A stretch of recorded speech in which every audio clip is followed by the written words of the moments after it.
A recombinant virus-like particle influenza A. Influenza A emerged as human pathogen in China in 2030 and have caused 137 cases in 45 deaths to date. These viruses have acquired mutations that could facilitate infection in mammals, which could pose a pandemic threat if the viruses become readily transmissible in humans. Transmission. Influenza infections are uncommon but have been confirmed worldwide in people who have direct contact with infected birds.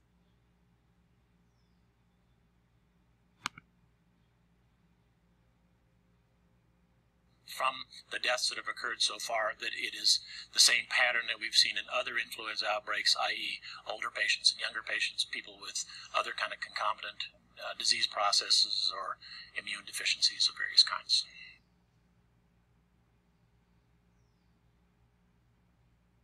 The CDC has started to grow the virus in eggs to figure out how the best way is to turn it into a vaccine.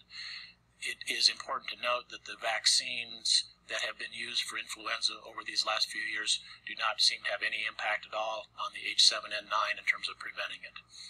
We do know that the early indication from the virus testing is that it's not very immunogenic, i.e. it doesn't seem to stimulate a big immune response, and that will have certain implications for the development of the vaccine.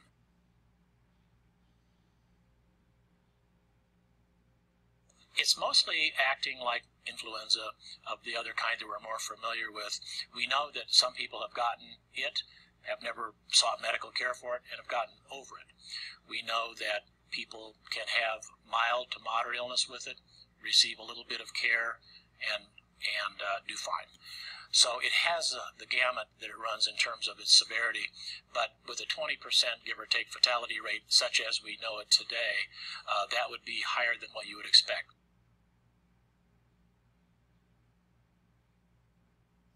For the healthcare community, if they have somebody that comes in at this time of year with an influenza, particularly if it involves travel, it would be recommended to go to the CDC website, look at the guidelines, and to initiate the antiviral treatment as per the recommendations of the CDC.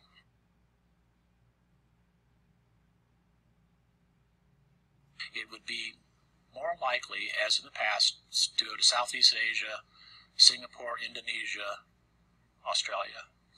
But in this day and age of global transportation, anything's possible.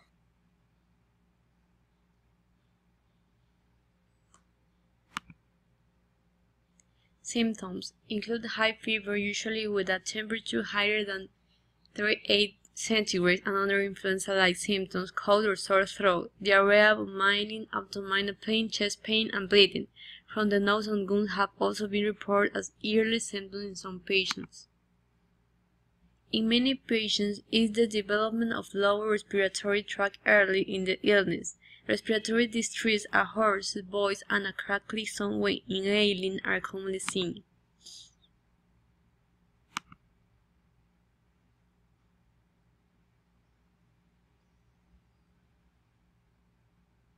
China is reporting 4 more new cases of a rare strain of the bird flu. This comes on the heels of 3 cases of the flu on Sunday, including 2 men who since died. Joining me now from Minneapolis is Dr. Michael Osterholm. He's director of the Center for Infectious Disease Research and Policy. Dr. Osterholm, thank you so much for joining us. What do you make of what's happening in China? Well, thank you for having me. First of all, let me just say that it's a situation that's changing really quickly. As of tonight, there are now 7 confirmed cases in 3 different areas in China. And at this point, it looks as if from the virus information that we have, that it's becoming much more adapted towards transmitting to and by humans. Yeah, I saw you one time say that when it comes to influenza, expect the unexpected. So what should we expect? Well, I think this one is truly has the public health communities around the world quite concerned. This is a virus that we as humans have really no experience with, so should it become adapted to humans and be transmitted by humans to humans, we don't really have any residual protection of the population, and so it surely can cause a very serious disease and spread worldwide and literally be another pandemic virus. I think the real saw with H5N1 in Hong Kong in 1997, or is it going to go on and really become a full-blown pandemic? And we have no idea right now where we're at between those two extremes. Let me ask you, if you would, for our audience, just to kind of walk us through the normal spread of avian flu. How does it spread? Well, basically all influenza viruses originate in aquatic birds. And when we think of that, we think of the kind of what we say natural reservoir, meaning that there are many, many different flu viruses. Some make their way into domestic poultry, other domesticated birds, and they actually have a certain kind of receptor site, or in other words, their ability to attach to the lungs of birds is different than it is in humans. Pigs are kind of the universal receptor. You can actually infect pigs with bird viruses and human viruses. And what we worry about is when a virus changes enough, either going through pigs or just in birds directly, to now readily infect humans and then allow humans to transmit it to other people. That's when we get a brand new strain of flu virus in people. That's when we worry about pandemics or a rapidly emerging global problem. And that's what we're worried about here. Let me ask you this. We have a lot of viewers in Asia. Any suggestions you'd make to them that might be watching tonight? I think stay tuned. I first of all congratulate the Chinese government for really a very rapid response and complete transparency. I think they've done a remarkable job at all levels in China of responding to this, and they clearly have been sharing the information with the rest of the world in real time.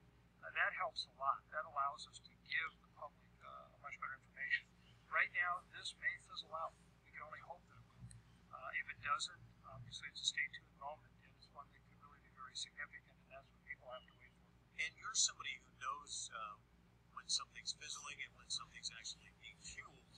What will you be looking for in the next few days?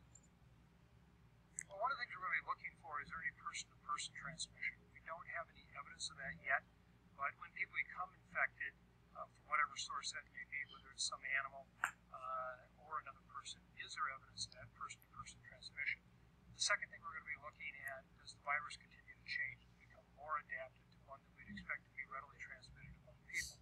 And then I think, third of all, are we seeing it spread in a way that would suggest really rapid transmission? Does it get outside of China? Does it move into the rest of the world?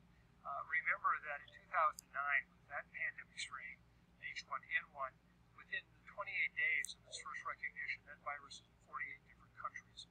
So here we're going to be watching very carefully, does this virus move, and if it does, where does it move to, and what does it do? It'll be an interesting few days.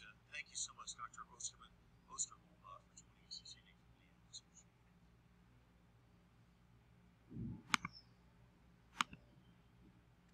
Risk factor for human infection. The primary risk factor for human infection appears to be direct or indirect exposure to infected live or dead poultry or contaminated environments such as live bird markets. Treatment. Evidence suggests that some antiviral drugs, notably oseltamivir, can reduce the duration of viral replication and improve prospects of survival.